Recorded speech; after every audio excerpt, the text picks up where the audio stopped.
This Manga Monday is dedicated to one of the most hype animes of the season, which is, of course, Jujutsu Kaisen.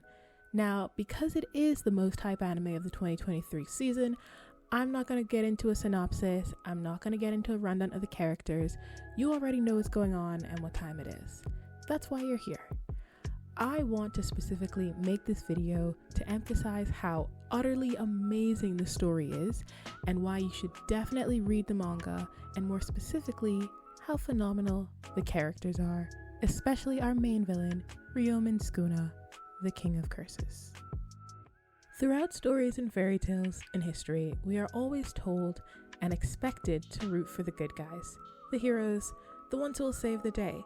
And I utterly love that throughout the 2010s and now the 2020s, we are seeing a shift in people's support for characters who are more in the gray area and sometimes just full out evil. I think the reason I especially love this change in support is because the heroes of modern day stories are always perceived as perfect, almost practically perfect in every way. And that's just so unrealistic. For as long as I can remember, one of my favorite characters in a quote-unquote superhero universe was Catwoman. She is canonically seen as this great character who is neither a superhero nor a supervillain. Will she help Batman from time to time? Sure. Will she also steal some jewelry? Absolutely. And will she give some of that money that she used from her heist to help people in need? Absolutely.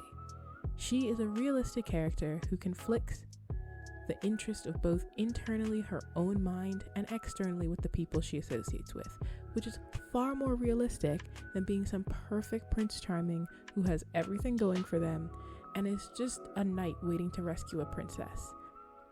Going one step further, from not just characters in the gray area, but characters who are full out evil and embrace who they are, my favorite villain of all time has to be Cruella de Vil. Cruella is an iconic Disney villain whose entire personality and goal is to, let me see if I have this correctly, skin puppies so that she can have the ultimate fur coat. And somehow, we just gloss over that. As like, yeah, that makes sense. That's a very dark storyline to have as a character. But by embracing her self-indulgence and being the ultimate character of greed and vanity, she can be an unapologetic villain who is never hiding in the shadows, but is always demonstrating her cruelty outwardly towards people. And you're never confused by her actions because, like, she's evil. What did you expect? And I love that because if we're going to have characters who are over the top with their righteousness, then we also deserve to have characters who are unapologetically wicked. But, you know, offending PETA and the RSPCA is light work, especially compared to one of the ultimate villains, Tanya. Saga of Tanya the Evil is a quintessential manga and anime that quite literally tells you that the main character is evil, now watch her cook. And her facial expressions and her dialogue is absolutely chilling and enthralling, and it's epic. And it is such a marvel to watch a character put their entire persona on display to the point where when a character asks, why are you doing something so evil? Their simple answer is, because I'm evil, duh. 少佐殿、質問をよろしいでしょうか。もちろんだ。セルブ略を不注意。コミュニスト相手だ、遠慮はいらん。 And honestly, after a comeback like that, what can you say? But we'll talk about Tanya another day. This episode is about Sukuna. From chapter 0 of this manga, you are well aware of Sukuna is. He is the King of Curses who wants nothing more than to see chaos and destruction befall the world. It's been on his mood board for a very long time, and he will gladly revel in the destruction of humanity. He has existed for centuries, and it's quite interesting to see that he is in no rush to see the world crumble and fall because he knows it's gonna happen. He's still gonna be around kicking, he's still gonna exist. He has no problem waiting and chilling for Itadori's body to give out because he knows it'll happen. He just has to buy his time. His eerily chilling deep voice reminding us that this will happen is such an amazing way to introduce the persona of a character who, for a lot of the time, doesn't have a human body, let alone human facial expressions, and yet you are afraid of him, and you can tell that he is beyond OP and capable of the smack talk he is dealing. And when he does take over Itadori's body, you can see the facial expressions that he is choosing to make, and they are scary. They are chilling, from the classic creepy anime grin to the clearly like a boss stance in his own domain, sitting up, looking down on everyone. He is clearly exuding so much power, and it's just phenomenal. Sukuna is the Rick Ross of Jujutsu. Sukuna's voice actor honestly deserves a raise. I have encountered many a voice actor whose pure presence just exudes the character so well, but never have I seen such confidence and pure riz on this level. Sukuna's dialogue lets you know off the bat that he is better than everyone, and he has the skills and centuries of knowledge to back it up. Even if you think of looking in his direction or talking to him, you are dead. No second chances, no redos. I love when a character shows that they are on a completely different level to everyone else, both in power and in mentality. In episode 15 through 17, the second season, we have really gotten a glimpse into the psyche of Sukuna and just how above everyone he considers himself. Now, most adversaries and villains would hit you with the classic line of, "No one has ever defeated me before." Heed my words.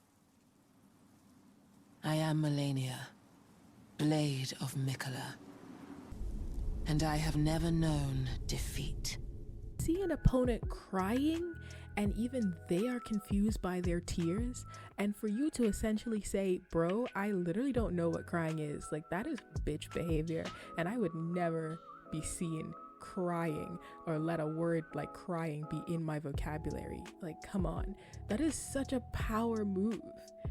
I think the final element of a character like Sukuna, and why as an audience we adore him so much, is his unapologetic actions of simply abhorrent behavior. He is the king of curses, and he is going to show you exactly how and why he has gotten that title, and why his mere name invokes fear in the hearts of everyone around him. When those two girls, who are the original assistants of Geto, pleaded for his help, and he interpreted it as them telling him what to do, and he just basically Thanos snapped them out of existence, that was crazy. But most importantly, it was completely unnecessary. He simply did it because he could, because he's Sukuna, and the world around him only exists to serve his pleasure and displeasure, and Sukuna is the embodiment of a walking calamity. We've seen him toy with enemies. Maybe Sukuna is Pennywise. Have we checked this? That might be a point. This second season has shown incredible action scenes and battles between so many different characters, but whenever Sukuna is fighting, it is so interesting to see throughout the show the human collateral damage that is caused just from this man fighting someone else. He wasn't even after those humans who were trapped, but they caught a fade from Sukuna just from being in the vicinity of the fight. And not only does he not care, he enjoys the fight and the carnage it brings, and he does not care who's caught in the crosshairs of his battles. Sukuna is going to go all out, and again, that's why we love him. You can see the pure joy on his face, you can see him smiling and hear him laughing amidst the gruesome scenes that he is creating. At the end of the day, you enjoy it because you are seeing someone who enjoys themselves and who's enjoying their life and being unapologetically them. And even though they are a villain, and the world says you're not supposed to like villains, the best and fastest way to get an audience to like a character is to have them relate to that character. And seeing Sukuna laugh, smile, have resting bitch face when someone tries to talk to him, you can relate to that. And you want to see him have more fun as a character, and to see as a villain how far he is going to stoke the flames within the world. Because he's not just some generic villain who's laid out their entire plan to you. You sly dog! You got me monologuing! I can't believe it! Sukuna is the ultimate agent of chaos, and I'm up to date on the manga, and I still don't know what acts of violence Sukuna plans on committing, because, to be honest, I don't think he does either. If he thinks something might be fun, he's gonna do it. There are no further thoughts other than him gaining joy and watching chaos ensue, not just onto the world, but onto individual people. Sukuna is a perfect representation on how to do a villain well. Gege Akutami really put his whole foot into this character to make a villain who, officially in the anime, doesn't even have a physical body, yet you can feel his aura, feel his power through his dialogue and actions throughout the story, and it really speaks to the detail put into making this character feel alive. From a story narrative perspective, I'm glad that we've left the Prince Charmings all behind in the 2000s, and that we have an appreciation for characters in the gray who are more grounded in the reality of being human and character, because life isn't black and white. Some days you'll make great decisions, some days you'll make bad decisions, and that's the reality of it all. FYI, my favorite character is Toji, and no, I still haven't recovered from episode 16, and as his wife, I ask that you give us time to process these emotions, thank you. But again, an example of a very gray, well, honestly, on some thin ice when it comes to be called a gray character, but gray nonetheless, you get the point. People are flawed, and so while there will always be a market for that fallacy lifestyle, at the end of the day, a good story reflects real life and reflects those difficult decisions, and us as an audience are contemplating and questioning within ourselves. Like, am I really rooting for this guy? The villain? Am I the villain? Provoking peace is always welcome and much appreciated as we explore what it means to be a good person within ourselves.